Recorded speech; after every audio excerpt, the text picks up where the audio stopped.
Marker, the tragedy of Macbeth, guys. Let's get right to it. Let's go. Action. What's going on, guys? As always, I'm your host, Ryan D, aka Ryan680. I'm Angela, that cat lady Ange. And this is Alamo City Movie Talk, guys. Movie Talk for movie fans, guys. With the movie world right into your ears, device. Thank you for making us a part of your day. Let's get right to it, Angela. The tragedy of Macbeth. Another adaptation since 2015, I believe, was the last one with Michael Fassbender. This movie is getting Oscar recognition already in here from Denzel Washington, and now we know why, ladies and gentlemen. Let's get right to it, guys. I mean, I'm excited to talk about this movie. This is our review of the tragedy of Macbeth. Tells the story of a Scottish lord becomes convinced by a trio of witches that he will become the next king of Scotland, and his ambitious wife supports him in his plans of seizing power. Man, what a good synopsis there, man. That's real simple. I love that.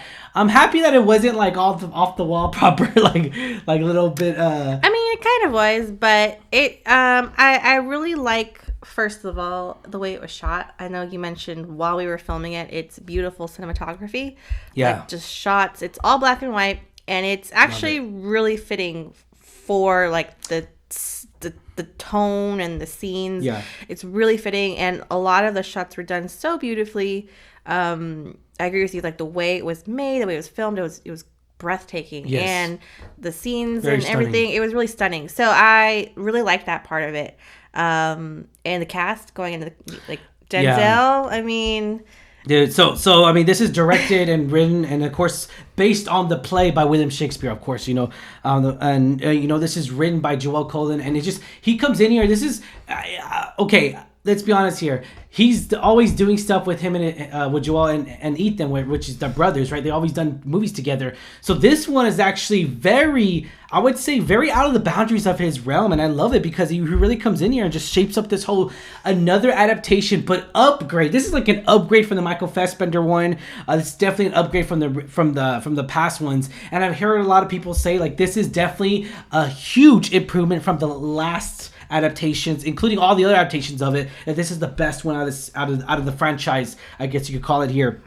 You know, we get so much of Denzel in this movie, and so much of black and white that we get in here, pretty much all black and white, and there's no vibrant color, right? So let's be honest here. It focuses a lot on the actors' emotional expressions, the facial expressions, the way they just cry on screen, the way from the tyranny of just hearing the famous play, and it's so breathtaking to see Denzel Washington come in here and just take this role, and it seems like he was on point 100%. I mean, he was just beautiful, stunning, enormous just presence on screen, man. He really shaped this movie so much more. He kept me entertained 100%. Every time he was on screen, I just felt chills watching him act in those sequences there, and I loved it. So I mean, yeah. I gotta agree.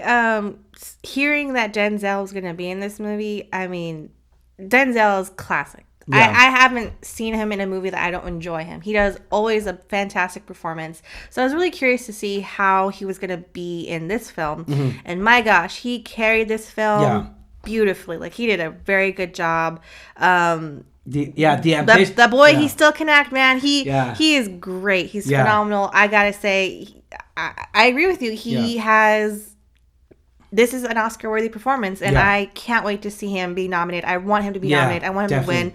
He did a great job in this. Yeah, this is definitely going to be a tough award season because I know I've been talking a lot about Tick, Tick, Boom with Andrew Garfield. Hopefully he gets nominated. Now, it's going to be tough because it's like, dude, this is a very artistic film, and it's very breathtaking in a sense to where the Oscars, and it's Oscar buzz and all that, and by A24 nonetheless, and Apple TV, of course.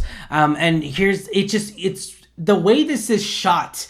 It's so beautifully done. Cinematography is beautiful, like you already said it as well. It's stunning. It's breathtaking. It dazes you in this movie. This film really sucks you in, and it just sucks you into this world. And granted, though, again, I'm not used to that proper English, right? I really am not. I'm not used to it.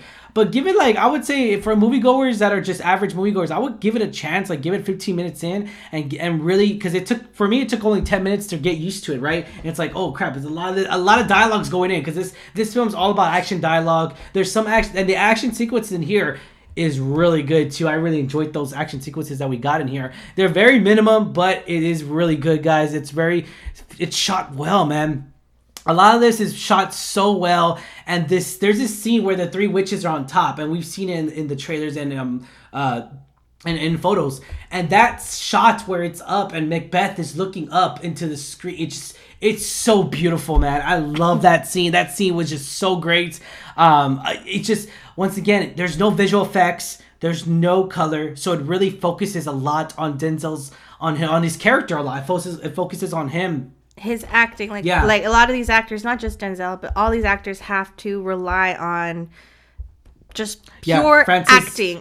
And because it is spoken in proper English, and not everyone, like myself, I'm not into the proper English. I'm more of a, like, I have to read it. Whereas when I hear it, that's why I wish I had subtitles. When I hear it, it loses its effect. So you could still get a sense of what's going on in the scene because of the emotions the actors are portraying. Yeah. Like Frances McDormand, she's great. Dude, Denzel, she did a really good performance too. I wouldn't be surprised she gets nominated for a supporting role. And so a lot of these actors and actresses have to rely on that emotion, just the way they do the subtle nuances of their face. And I think everyone did a very spectacular job. Yeah. I mean, Denzel, homeboy, you were great. So, it was great, and also the sounds were great. The how do you call it? Like the bass of the music and everything, and just the whole. Once you heard someone talking, it's really bassy, and I love that because it goes to a dialogue to where you can really feel that the presence of it just sounds so mythological. It sounds breathtaking. It sounds like it's really sucking you into this world and putting you into that mythology, and I love that so much. I really do. Was this the film that we deserved? Hell yes, this was the film that we deserved. Right? I always say yeah. I mean, it was really interesting to see this rendition of Macbeth. I know it's been done before. Yeah. I haven't personally seen the previous movies. Like, I love Michael Fassbender. I kind of want to see that movie, kind of just to see how it compares. But I really enjoyed watching how this film played out, especially the runtime, which, as you say, was shorter than some of the other adaptations of it. And yeah, this was an hour and 45 minutes. So it wasn't too bad. I mean, I wouldn't have wanted to extend anything or taken away. So I think that was a good runtime. You don't fail, so to speak. You don't feel like you're shortchanged or anything like that because of the other movies, the other runtimes.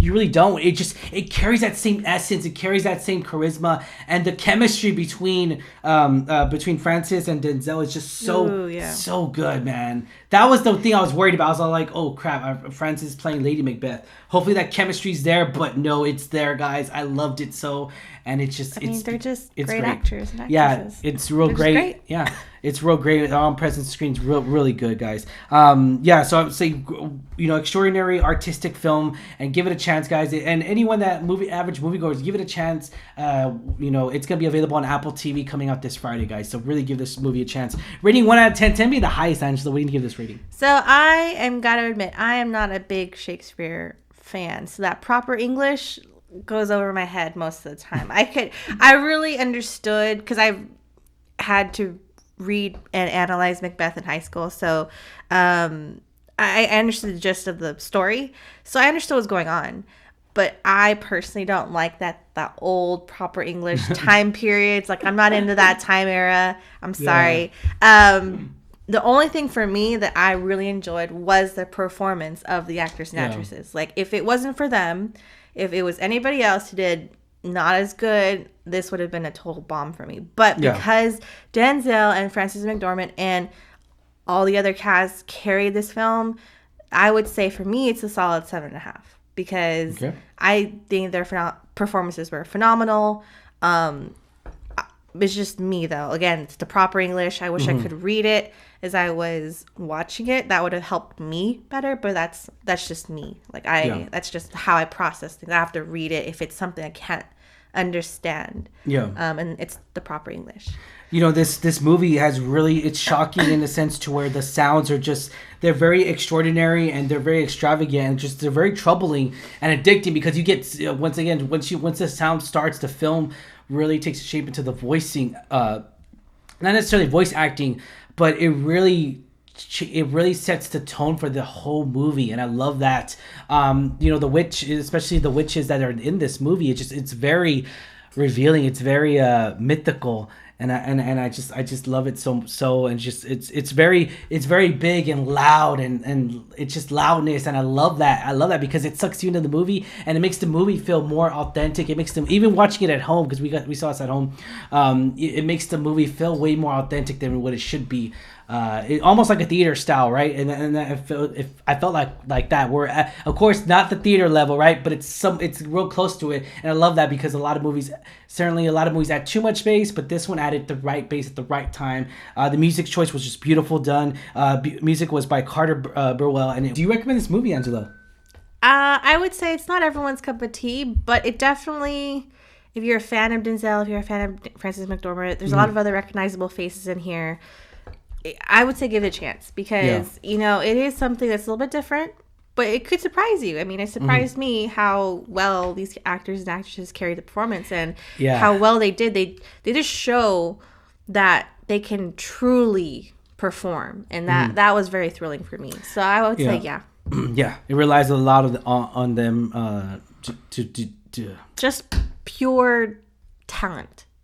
Yeah, definitely. Alamo City Movie Talk does recommend this movie, guys, so give this movie a chance. If any moviegoers out there, it will be available on Apple TV for Apple TV subscribers out there. And it's just like, once again, give it a chance, guys. We know it's not everyone's cup of tea here, and it's funny too because you didn't like The Lighthouse as much as I thought you would. So This is kind of, obviously totally different movie, but made by the same studio, by A24. So this is another black and white film. But I would say you enjoyed this a little bit more. I did. Not to knock Robert Pattinson or Willem Dafoe because they're both great, but I liked this better. I feel totally like a lot of the hidden tones and themes of Lighthouse just went over my head, and I just couldn't understand it. And that's just a me thing. I know it's not everyone's cup of tea. It's just a me thing. Yeah. So, but I enjoyed this more. Definitely. Yeah. All right, guys. If you haven't already, hit that subscribe button. Thank you so much for watching our review, guys. Give it a thumbs up if you like a review. As always, I'm your host, Ryan D. You call me Ryan680. I'm Angela at that Cali D'Ange. And this is Alamo City Movie Talk, guys. Once again, hit that subscribe button. Thanks for watching. Thanks for sticking with us. Whether you listen to us on a podcast platform, be sure to follow us on wherever you listen to podcasts, guys. Whether you're working out or just going out to the mall or just driving around, thank you for listening to us. Have a wonderful day, guys. Peace. Stay safe, San Antonio. Get up now.